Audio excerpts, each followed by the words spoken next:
right, guys, we are finally here. This is probably the fourth time. I think it's the fourth time, right, Tal, that we've tried doing this.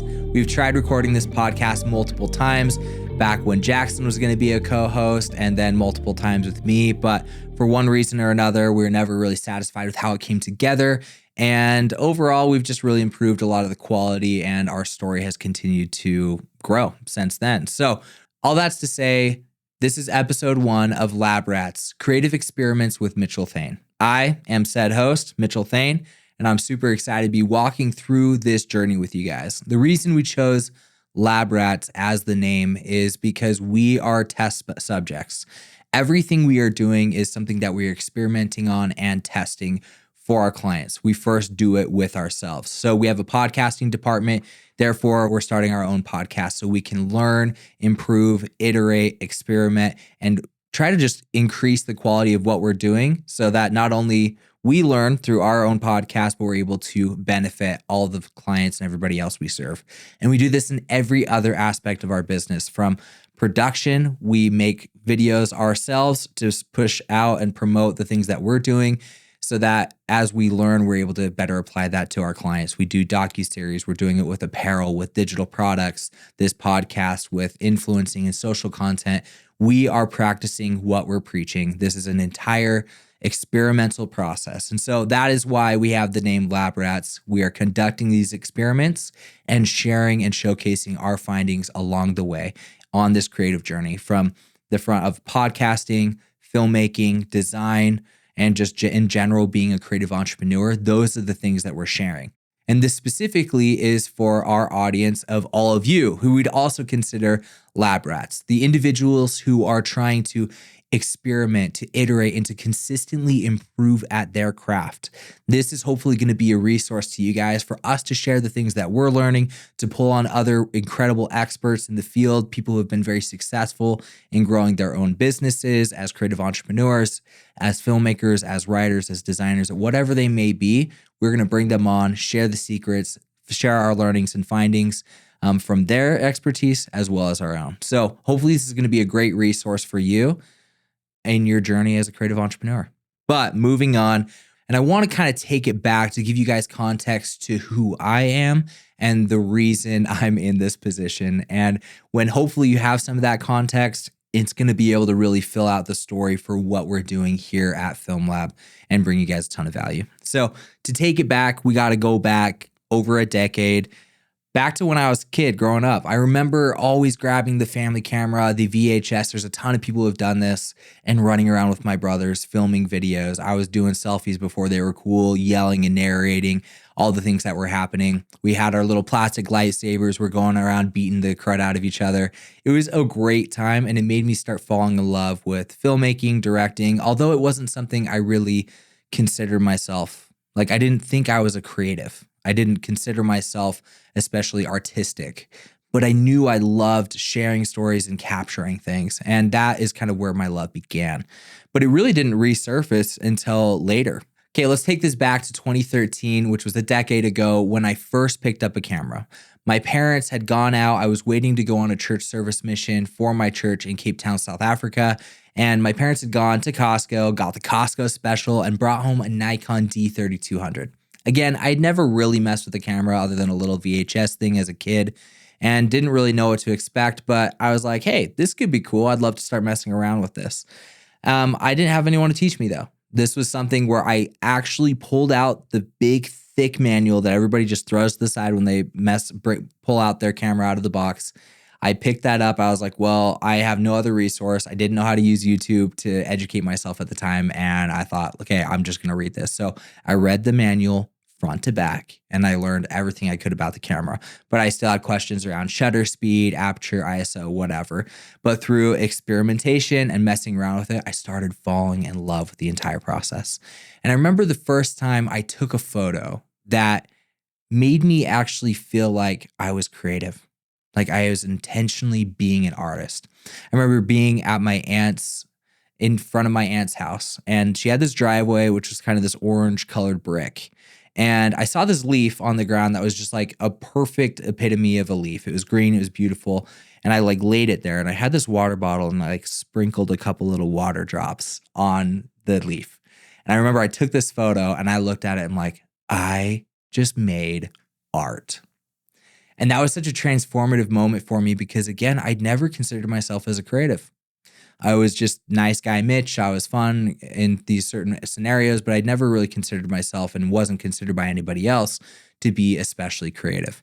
But in that moment, I realized I can be. And creativity is something that can be practiced and it is something that can be learned. And I genuinely believe that. Fast forward, I continued to fall in love with this entire process of creating. I was snapping photos, enjoying my time, and I grew my Instagram a pretty significant amount before I left. And it was a really, really cool experience. But again, it was a hobby. It was just something to kind of fill my time before I actually went on this church service mission.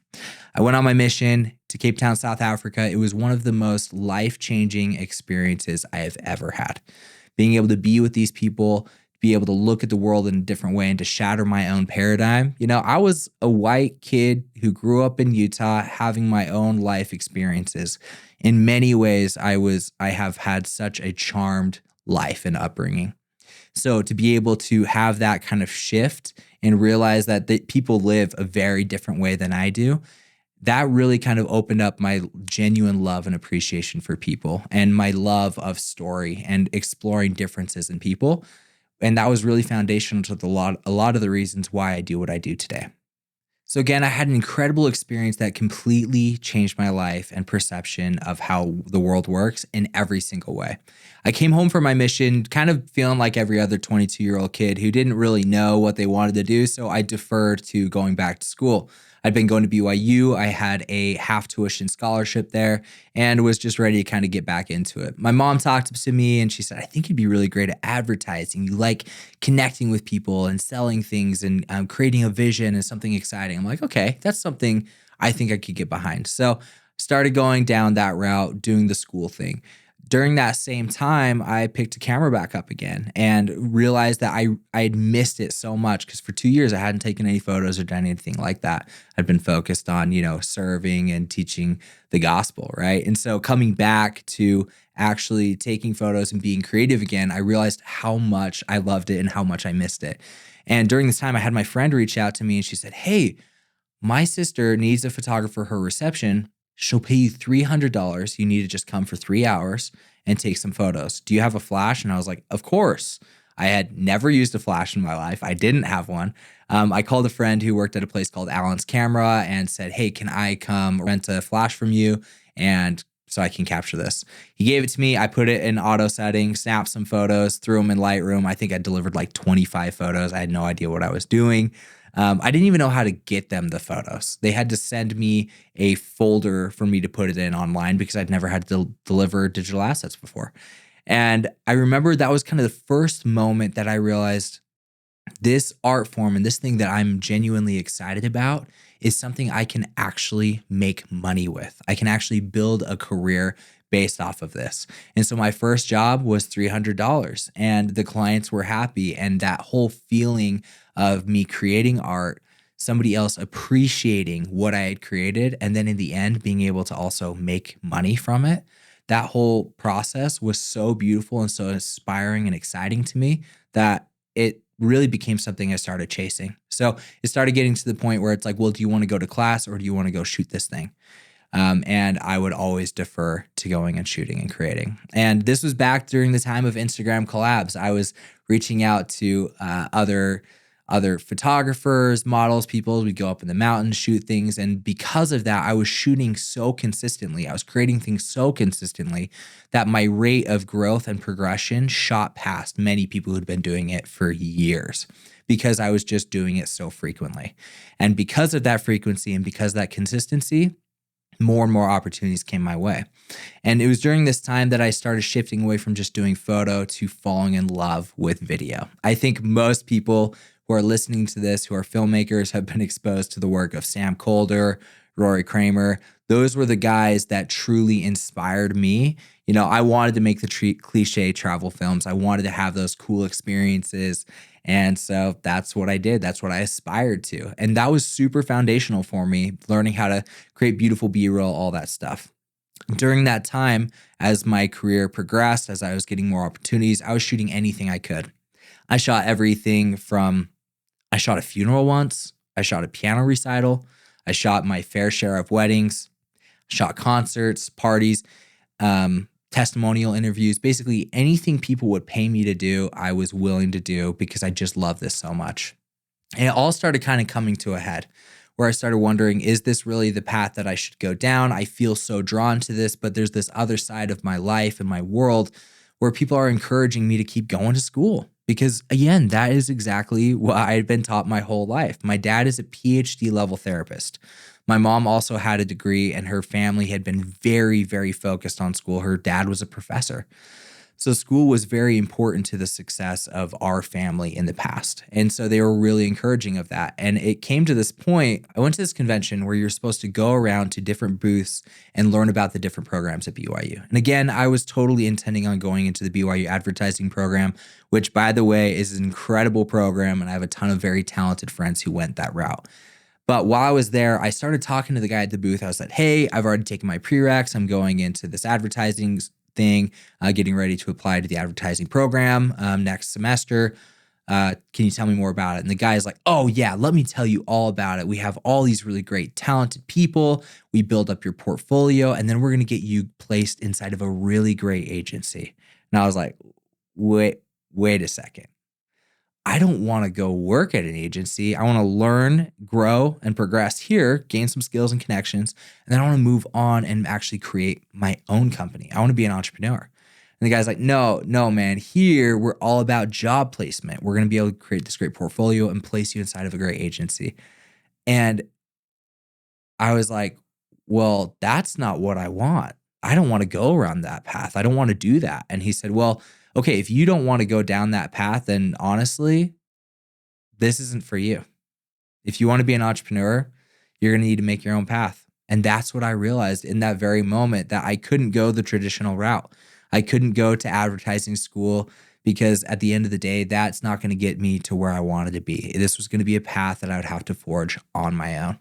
And it was during that time I realized, okay, time to step out of school. I talked to my parents, and although they may have been a little bummed, they were extremely supportive of me in every step of this journey. But I felt an immense amount of pressure and responsibility. You know, I'm the oldest son. I need to be this good example. I have this scholarship. All these people are expecting me to kind of pursue this path. And the advertising program is incredible, very great. There are some unreal talented people that were just a year ahead of me in school. And I was watching their stuff. I was like, okay, I think I could do this. But realizing in that moment that I needed to step away, I was super supported by my friends, by my family, and by my parents. And I'm so grateful for that because I do care a lot about what they think. They matter a lot to me. So moving on with stepping away from school, I kind of burned that bridge and decided I'm going to move forward on this path of creative entrepreneurship. And that really led to, for the next year or so, me kind of just twiddling my thumbs. I was just creating content, watching lots of YouTube videos, kind of stuck in the trap that a lot of modern day creatives have, right? Where you kind of hit this point or this plateau where you're really not sure how to take the next step or continue to improve. I was just kind of shooting whatever came my way. I was making, $2,000 to $3,000 a month off of random odd jobs and wasn't really making anything I was especially proud of. And it kind of all came to a head for me where I had this crisis and this experience where I went to Hawaii. And while I was there, I was using this Sony A7R II, which if you know cameras, you know these things are not waterproofed, are not weather sealed at all. I put it in a faulty underwater housing, was trying to shoot inside the ocean. The bag filled up with salt water and absolutely fried my camera.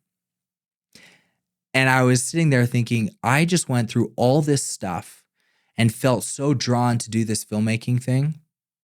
And here I am without a camera. I have no money to buy another camera. I'm broke. I'm stressed. Maybe this is a sign I shouldn't do this. And it was kind of during this period where I was trying to figure out what my next move is and what I would do next that I got a DM from a friend. Actually, he wasn't even a friend. I didn't even know who he was. This guy, some guy named Jackson Averett, reached out to me on Instagram and said, hey, would you be willing to film a wedding? He actually DM'd me and my roommate at the time, who was also a filmmaker, and asked us both the same question. We didn't know that he'd messaged each other, though. And so he said, hey, would you be willing to film a wedding? I said, absolutely. When is it? And Cooper said, how much are you going to pay? And, No offense to Cooper. He's the best man ever. Great dude. But Jackson seemed to like my response and appreciated that and wanted to give me the job. I was like, hey, look, I don't have a camera, but if you let me use your camera, I'll go film it. And Jackson's like, well, the reason I'm looking for somebody to film is because I broke my hand snowboarding, so I can't do it. So if you can film, I'll bring the camera. I'm like, done. So I took that as kind of a sign for the next step in my career that yes, I am on the right path. This is the right thing. And although there are challenges, that is going to happen. You are never going to have an easy path without difficulties. And for me, whether it was having to drop out of college, break a camera, disappoint some people by having to say no or take another path, those were all important steps in my journey. And it was something that was important for me to really strengthen my resolve and my belief that I am on the right path. And by making those decisions and doing the hard thing, I felt very confident in moving forward. So I had this fitness company reach out to me and I hit up Jackson and said, hey, this company Cora wants us to create a video. I'm going to borrow a red from my friend Gray. I've never used one before. So if you want to come try to figure out what this shutter angle thing is versus shutter speed, I have no idea. Come help me out. And he was like, done. So this was the first shoot that I had ever worked with another person on. Everything before that was just solo video boy out there trying to make something happen. And this was my first experience being able to collaborate with somebody who actually understood and spoke the same language as me, which was a very exciting experience. And it was up to that point, probably one of the best things I'd ever created. While there, I met this incredible model who is absolutely beautiful, but not only that, who is so kind and so inclusive and was cheering on every single person there. And her name was Megan. I took her out on a date, and I'm going to have to tell you the rest of that story later. But like I said, this was an extremely transformative and critical time for me in realizing, okay, I can only do so much as an individual. And for the past year or so, I've kind of been spinning my wheels, creating the same level of quality content and not really going anywhere, watching lots of YouTube videos and not really creating a lot. And I realized for me to take this to the next level, I need to start treating it as a business. I need to start treating it as something I'm building. And beyond that, I need somebody I can collaborate and build with. Hence, working with Jackson, talking with him, I realized this is a guy I want to build something with. And I tried in the past, but I'd never been able to find the right partners or the people where we were in the same stage of life and had the same kind of tenacity. And so that's why this was so exciting for me. We decided to continue to work and do our own gigs and jobs and weddings that we'd already had booked out and got ready to start Avenue Film Co. And right before we started this company that we talked all about, I remember sitting on Jackson's porch and pitching him the idea. And he's like, I've always wanted to do this. I'm like, haven't you wanted to just create something bigger than yourself? Make something that can employ other people where the things that you're creating are more beautiful because there's multiple minds working on it. And he's like, yes, I just haven't known how. And hence we decided to make Avenue Film Co. We decided we're going to do that in fall of 2018. In September, we'd start Avenue and get after it. And I remember in August, I had this opportunity to shoot for Steve Aoki, which was really exciting. I was really pumped. And Jackson came out and shot with me. And what was so interesting is I'm posting these things on my Instagram. I'm sharing on my story the things that were happening. It was a really exciting time. And I'm getting all these DMs and all these messages from people saying, Mitch, you've made it. Look at you. You're shooting for Steve Aoki. You're creating videos, doing photos. Like, this is the life, man. You've made it. What they didn't know is I drove to that shoot with negative $75 in my bank account. I had no money. I was completely out. In fact, I was so low on gas, I was worried I wouldn't have enough gas to make it home. Like, that's how poor I was.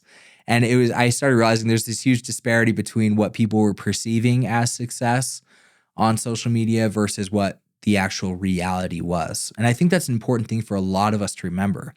A lot of the things that are being put on social media aren't real, or they're fabricated and perfected and manicured in a way that's going to make you see only the best. When in reality, yes, the experience of shooting Steve Aoki was incredible, but at the same time, I had massive stress and pressure. I definitely hadn't made it.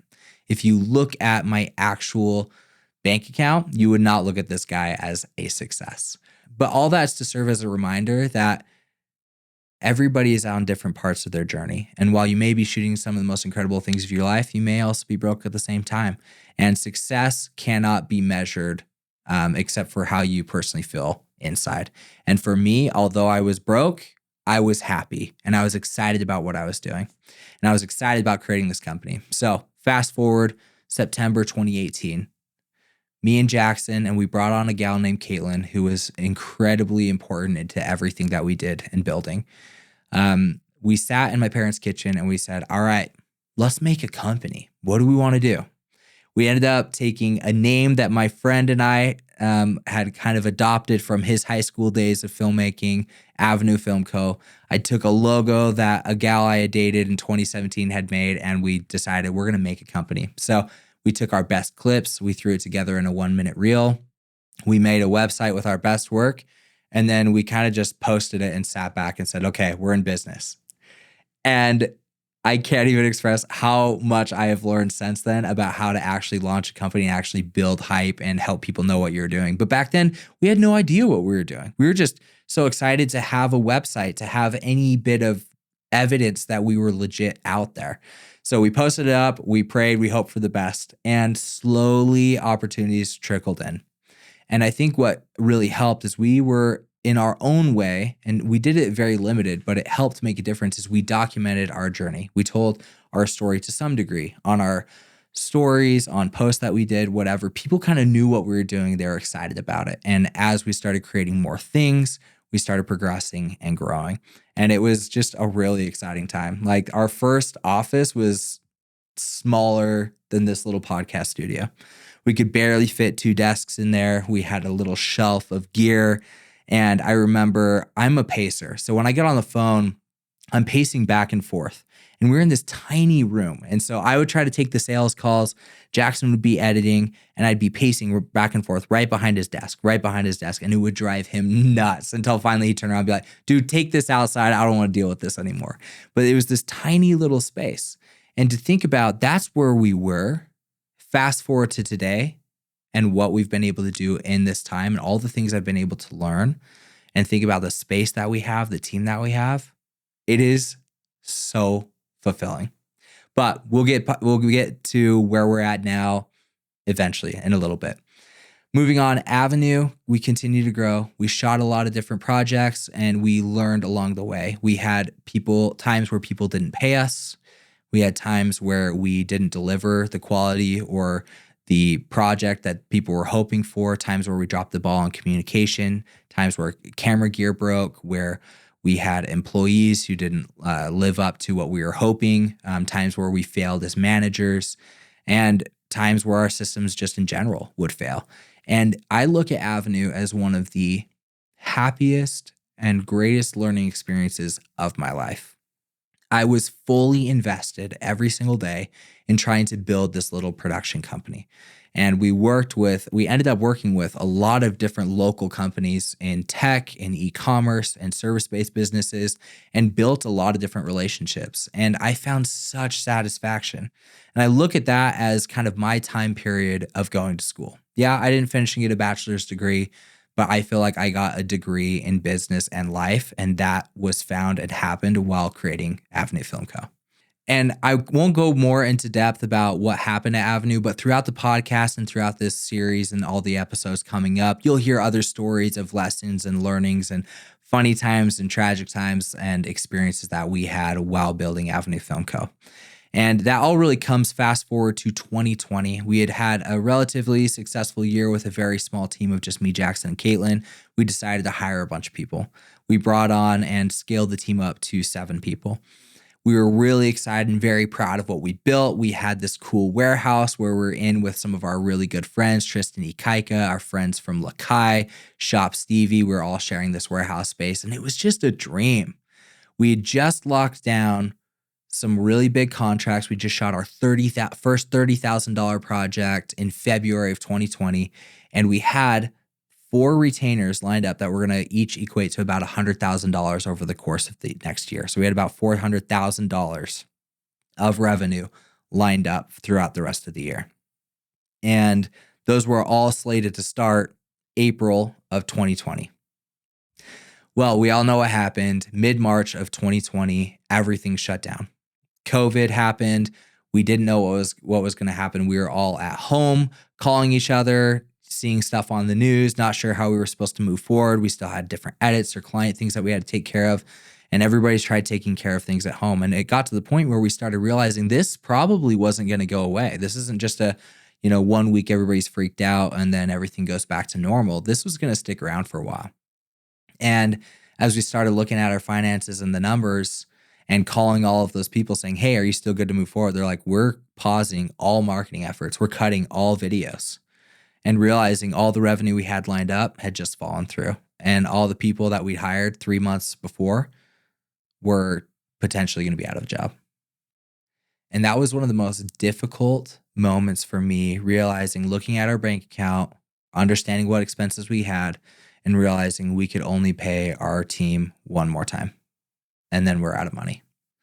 So we just paid them on payroll. I gave them a call and said, and me and Jackson split it up, said, okay, you call these people, I'll call these people. It was so painful to call these people who had trusted us, who had left a different career behind, who had come and bet on us and said, I want to come work with you. I want to build something beautiful.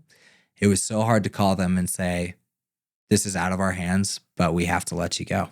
We're out of money. We have nothing left. We can pay you again in 2 weeks, but then we're out of money.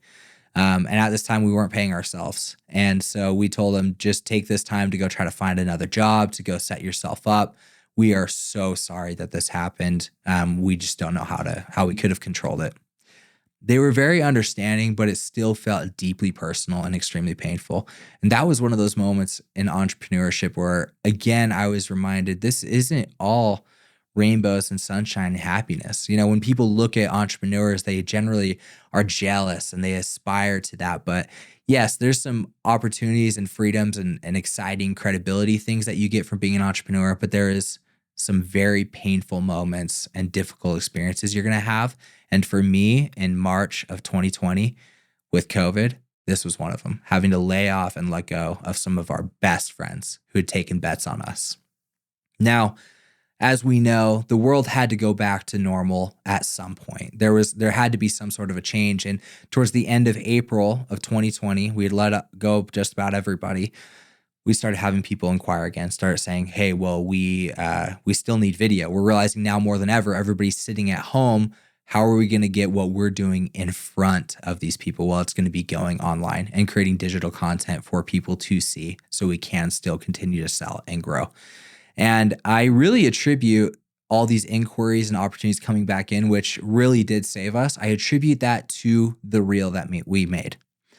Jackson and I and the entire team had shot a lot of different projects over the past couple of years, and we decided to make a new reel, and it was the Avenue Film Co. 2020 reel.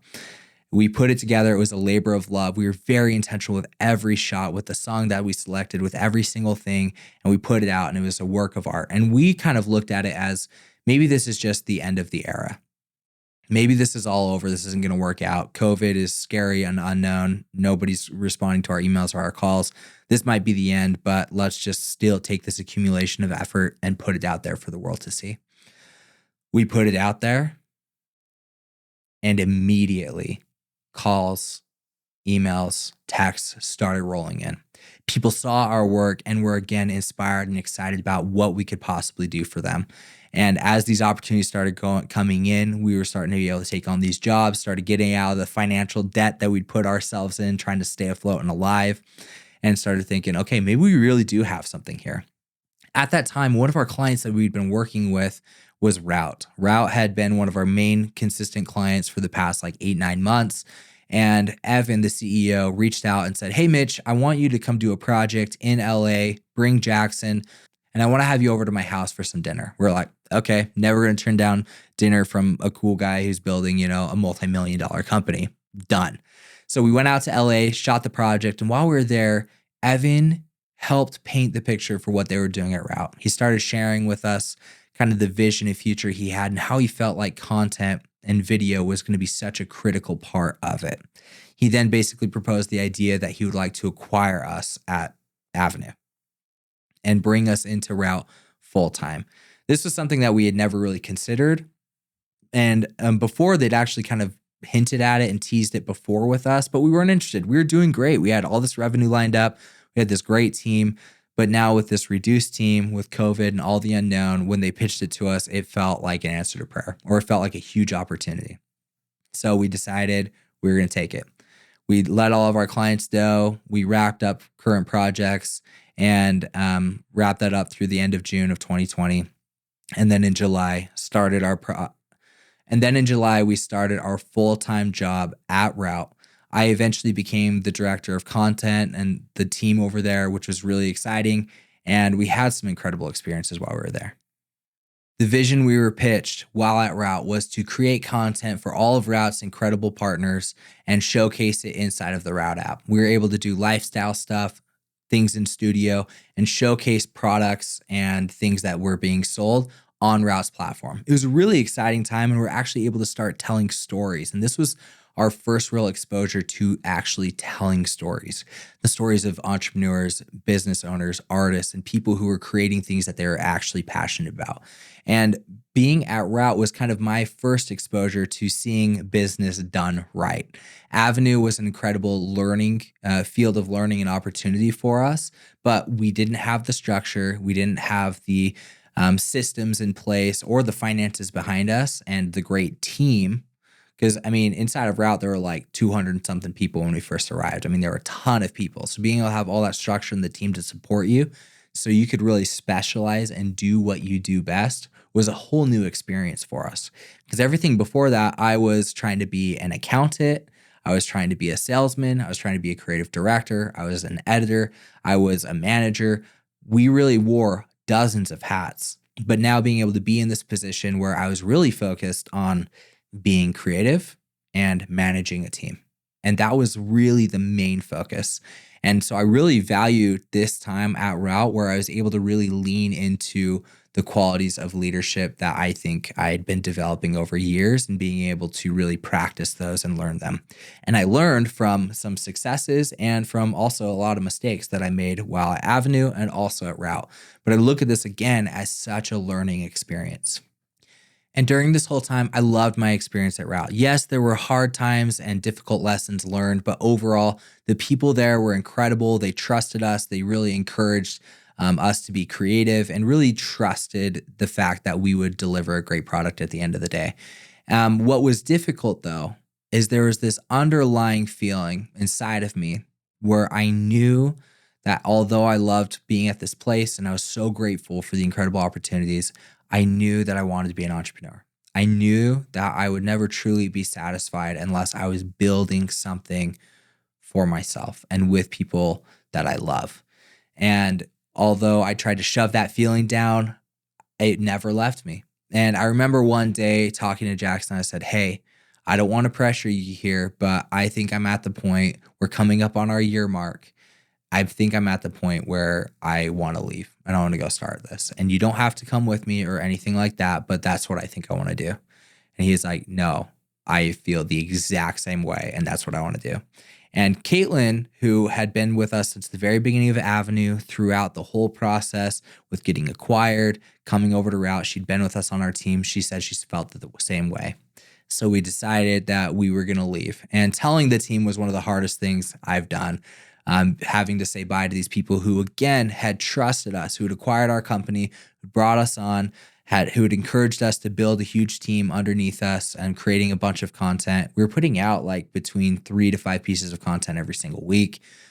That was really difficult to say goodbye because I felt like I was letting them down. But ultimately, I knew I had to listen to that inner voice and the thing that was pulling me towards this path that I knew I'd set out to be on.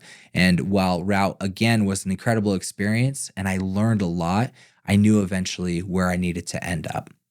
And I'm going to talk a lot more about the lessons that I learned and the things I experienced while at Route because it helped me know how to better sell to big companies, how to solve their problems, how to communicate with them, as well as the importance of specialization with my own skill sets, with managing my team, with the importance of systems, and just all these other things that I learned. I'm going to talk about that more in future episodes, but just know this was a very foundational part of my time in helping me become a better creator and entrepreneur.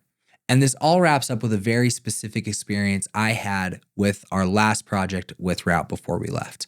I was out in the Hamptons filming a big event. And I know that sounds so extra. It kind of was, but it was really cool to be out there. And while we were out there, Evan, who's a friend, who's the CEO of Route, who pulled me aside, he said, dude, I'm not going to let you leave. I need you to stay.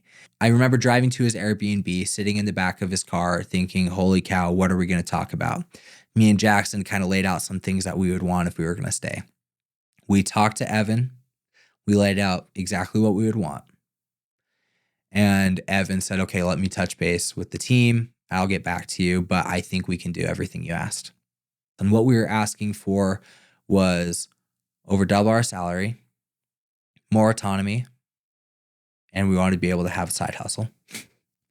And because for us, being able to be businessmen, even if it's just on the side and moonlighting, was important to us. So Evan basically came back and he said, I can do basically all of that for you. And he offered me an obscene amount of money, more money than I had ever been offered or even had a chance of making in my life.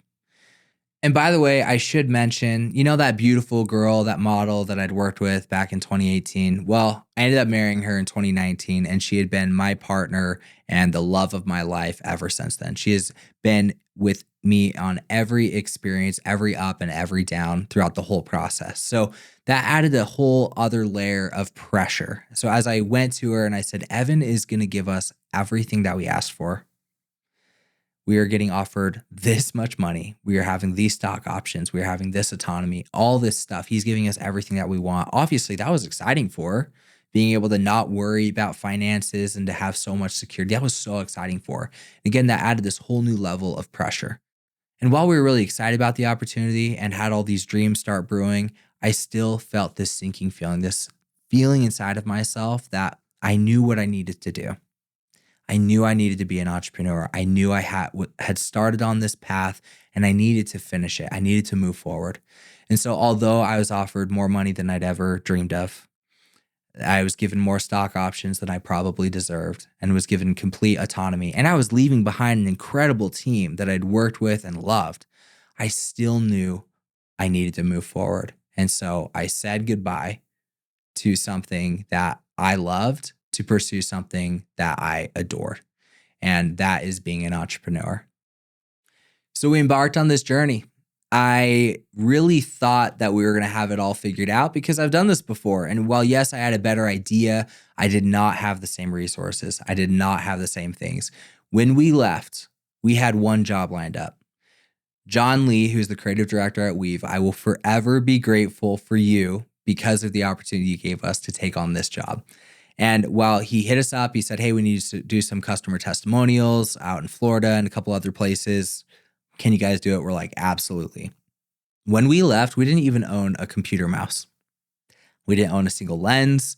We owned nothing. We had no resources. We had no clients lined up. We had really no prospects at all. And we maxed out both our credit cards. Jackson and I were swiping like crazy, maxing out our credit cards, trying to get the basic essentials of camera gear, borrowing cameras from my brother or from Caitlin or other people. We bought our old Route laptops that we had and really just tried to get as much as we knew we would need to actually pull these things off.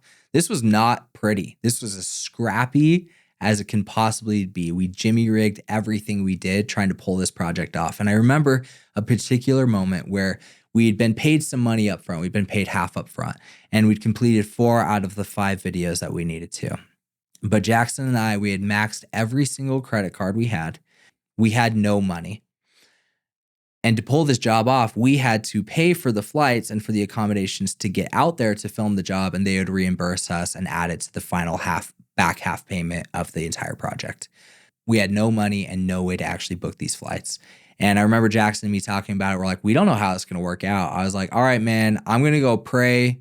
You go meditate, go send some good vibes out there. Whatever we got to do, let's separate and let's meet back in the morning and see what we can do. But as of right now, we don't see any way that this is going to work or we're going to be able to do this. And because we obviously didn't want to go to our client and say we have no money and no way to pull this off.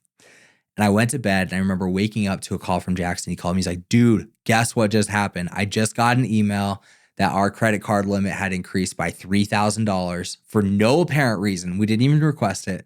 It increased by $3,000. So we had just enough money to be able to book the flights, to book our accommodation, go finish that job, and then get paid that back half by Weave, which was incredible.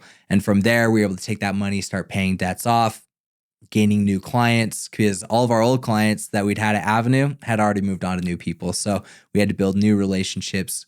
We started working with Lonely Ghost, who was a longtime friend of Jackson's, and a bunch of other great companies who believed in us.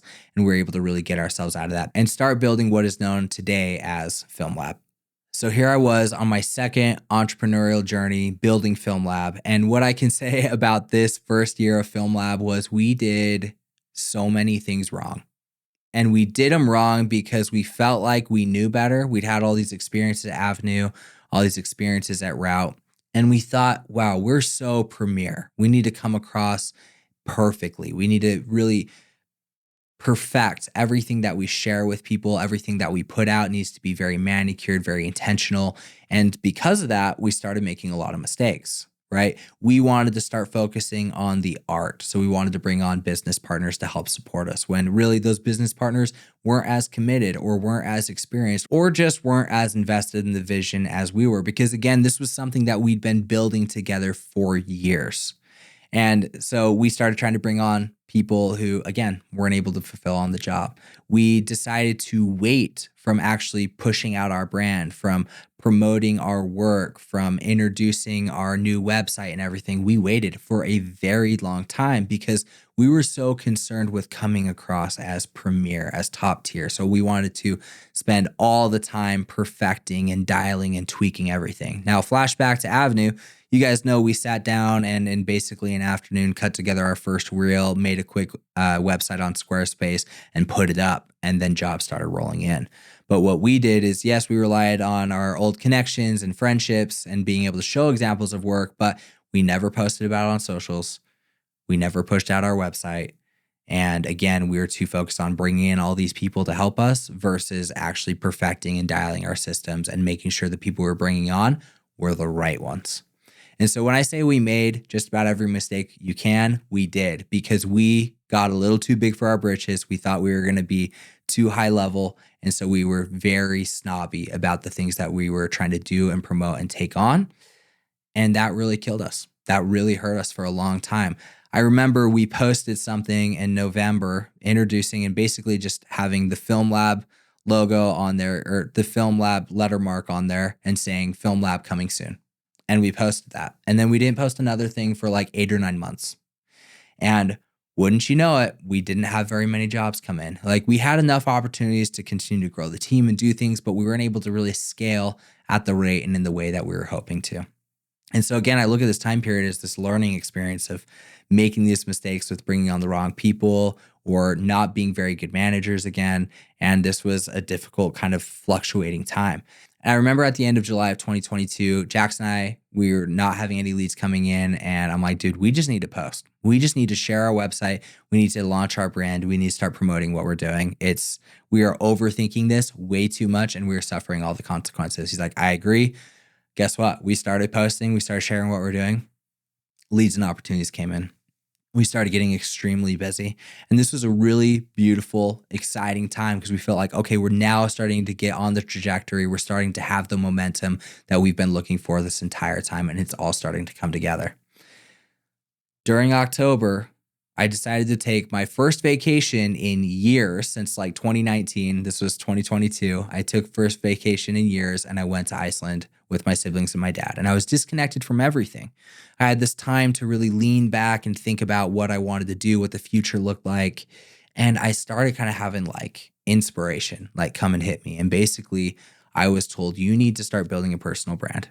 You need to start establishing what FilmLaab is doing, and you need to blast it and share it with everybody because things aren't always going to be this way. And it was such a random, weird thought, and I wasn't sure exactly where it came from, but I felt very committed to it and felt like, okay, if I'm feeling this right now, I need to act on it. And I came back from Iceland, and Jackson during this time I should note, was one of the most incredible business partners and individuals I could have ever asked for. We worked together so well and accomplished so much together. But during the last couple of months, I kind of noticed that he'd felt a little bit disconnected and not really sure about kind of some of the things that we're doing. So we went and we sat right here in this podcast studio. I was sitting right here. He was sitting right there. And we had a conversation where I basically said, hey, is this something that you still want to do? I know you love what we've built. You've been unbelievably loyal. We've worked really hard together and we've made some incredible things. But I'm just checking in because I feel like something's off. Like I feel like there might be something else that you're feeling more drawn to. And he was like, actually, I don't know what it is that I'm feeling drawn to, but I do feel like I need to change. And it was a really difficult conversation. It was very hard because Jackson was somebody I'd built everything with. So much of even my confidence in building a business was wrapped up in our association and our working together and our tag teaming and collaboration. And so in that meeting, it lasted about an hour. We decided we're going to part ways. And Jackson said he's going to kind of go figure out his own path. He was going to take some clients with him, whatever. And I was going to stay, keep on the team, keep a lot of the gear. Jackson took some gear, but in general, he was extremely generous with what he was leaving us and doing and decided to part ways. Now, this was a very pivotal moment for me. The person who I'd built every single thing with throughout my entire career was now stepping away, and the responsibility of taking care of all of this, of all these people's payroll, of our rent, of our clients, and handling all this was now landed squarely on my shoulders. And again, Jackson took some clients, which ended up taking some revenue. But overall, it was this weird transitional time. We fulfilled on some of these projects, and it really led to one of the most difficult financial circumstances of FilmLaab's entire existence. With Jackson leaving, and again, no fault to him. This is probably bad business practice and stuff on my part, but no fault to him. With Jackson leaving, some revenue was gone, things that we were counting on, and we were in a very difficult spot.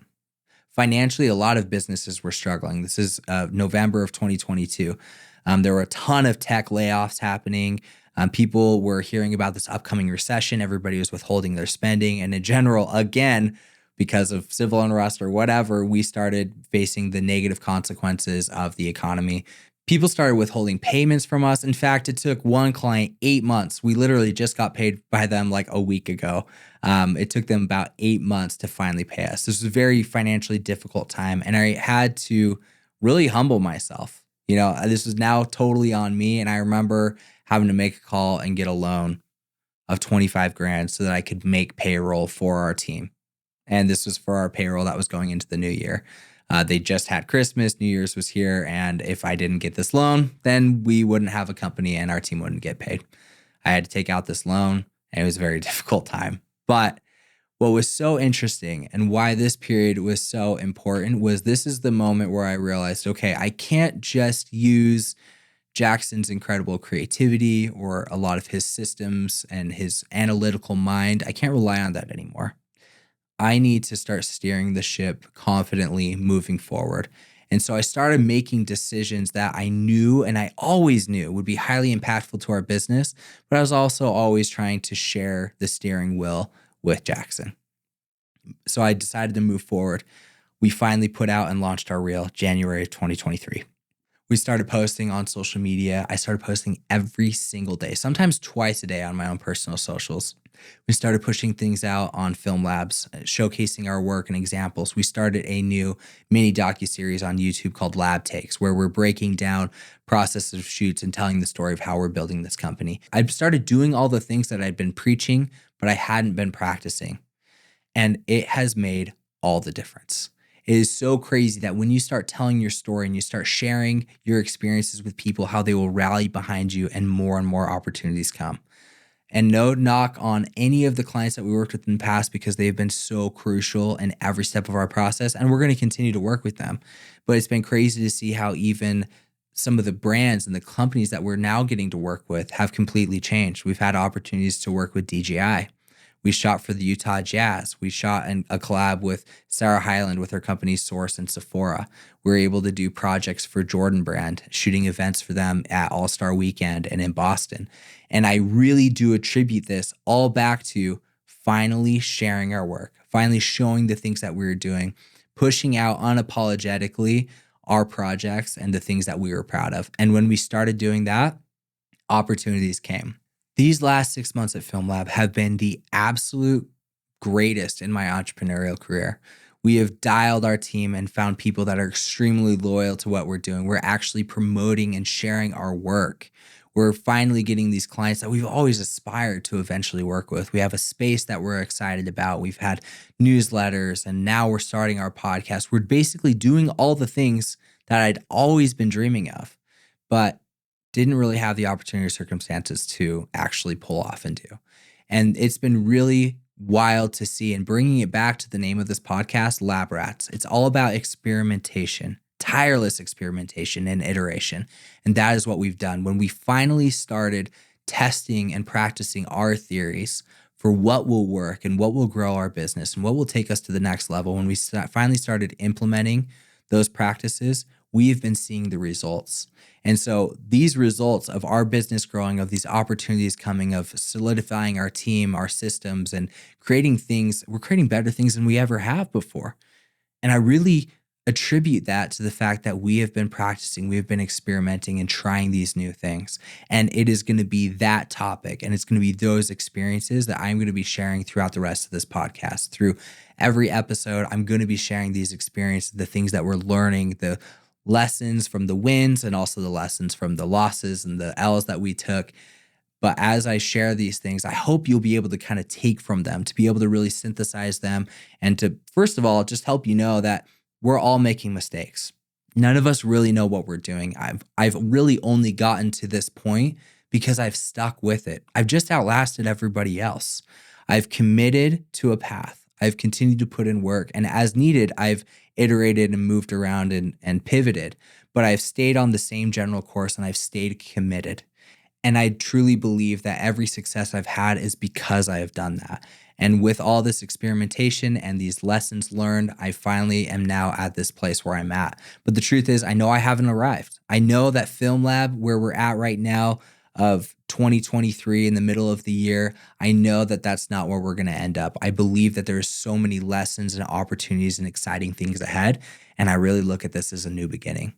And now I have proof that when we experiment and try these new things, it really is going to pay off. And what's been cool is as we've been doing these things and actually putting into practice what we've always preached and talked about, our clients are reaching out to us and saying, hey, I saw that docuseries that you guys are doing on yourselves.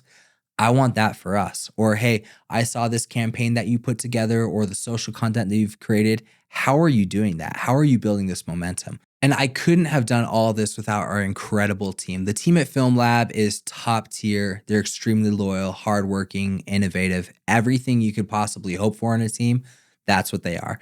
And currently, right now, what our team consists of is obviously me. I play the role of creative director, and really just I put out fires and kind of do whatever the company needs. But in general, I'm marketing us, I'm evangelizing us, I'm doing some creative direction, some writing, things like that. With me, I have brought on another partner. His name is Mike Every, and he's an incredible asset to our team. He handles the finances, the operations, the systems. He does a lot of the project management as well. He is very invested. He literally just moved his family from their home in Idaho to live in his in-laws' basement here in Utah. He has 4 kids, a wife and 4 kids. He moved here and fully committed to this vision because he believes in it so much, and he believes in the team and what we're doing. He has been incredible in every sense of the word. We also have Talmadge, who is my brother, who's running the podcast. He is the director of the podcast department, which really is kind of like a business within FilmLaab. Obviously, FilmLab's main bread and butter is production. Tal came in and saw an opportunity and said, I think podcasting has a huge potential and can be a huge part of our future here. And I think it might actually be one of the most scalable parts of our business. Would you agree? Yeah, it's going to be absolutely wild. Talmadge is not only producing and editing and coaching the people that we're working with, he's handling this podcast as well as other clients, but he's also marketing. He's also doing project management, client management, relationships, sales, all of it. He's absolutely handling it, and it's been so great. And I think the podcast department is going to grow like crazy. Another one of the OGs that we have is Parker Eastmond. Parker has been with us for a little over a year now, but it feels like he's been with us for years.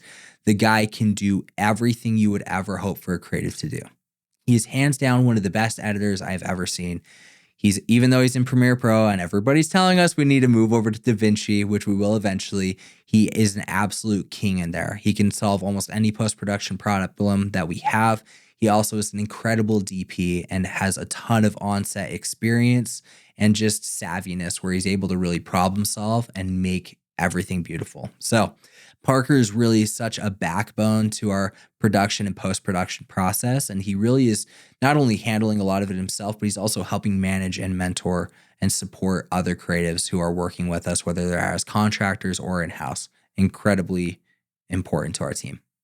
Next, we have Tyler Pierson. He came on more recently, just back in March of this year, and he is a concept artist, scriptwriter, a director. He can also film. He can also edit. He really is such an incredible problem solver, and I love him because he's got such great humor. You guys are going to love him. You've probably seen it on Lab Takes episodes, and he's just a good person. I feel like he really ties our team together, extremely resourceful and talented, and you guys are going to be seeing a lot of directing and stuff from him in the coming future months. Then we have Austin Brady, who's come on as a contractor. He's been doing part-time work with us. He's actually in here right now helping record this. He's been supporting on a social media front, on client work front, very primarily in editing. And he's going to be moving to more of a role in the social and educational front within our business while also growing his. He's been an incredible asset to our team as far as leadership, as far as vision. He understands social media trends, where things are going, and just thought leadership more than most people. So he's one of the people that I really rely on and collaborate with in regards to everything that we're doing here. He's been incredible. We are also bringing on a new editor. His name is Brandon Ainge. He's a total stud. I have no idea how great he is, though, because he hasn't even started yet, but we're really excited to be having him on the team. We also have an incredible designer. I won't go into him, but he's unbelievably talented. He has done our branding, our website, a lot of the stuff you see on social, very crucial to our team. And last but not least, even though he's no longer on our team, I have to give a shout out to my brother, Grayson. Grayson Thayne is an incredible DP, project manager, human. He hasn't been at FilmLaab for the past couple months. He's actually working full-time for the PPA under one of my best buds, Jake. But he is still very much a part of this team. He just helped out on a project back in March with Source. He helped out on a project in the Bahamas with me. And eventually, I know we're going to be working together again. And no matter where he's at, he's always going to be on the FilmLaab team. But I cannot express how much I love this team. And what you guys can look forward to is each one of them have had their own experiences, have their own backgrounds and expertise. And I want to bring them on the podcast on different episodes to be sharing not only updates of what we're doing, but sharing insights onto what they're seeing is working as far as filmmaking and creative entrepreneurship and artistry in general and creativity. They are going to be huge resources, and I'm really excited to have them on future episodes of the podcast. And I'm also going to be bringing on other incredible creators who you've probably heard of, like Brady Bissett, Sam Newton, and many others who have so much to share. We're going to be learning from their wins, their losses, and ultimately their experiments. Because that's what we're all about. LaabRats is focused on creative experiments that we can share our learnings and findings from. I'm really excited to be opening this series with you guys. I know this was a bit of a longer episode. I got a lot to say. I got a long story, and the story and the journey is only going to continue from here. I'm excited to have you guys be a part of it, and I want you involved. This community is everything to us. So feel free to share and send questions to my DMs, things like that you want to hear from us. We want to share, and we want you to be an active part of this. So thank you so much for tuning in on this first episode, and I'm really excited to see where this takes us.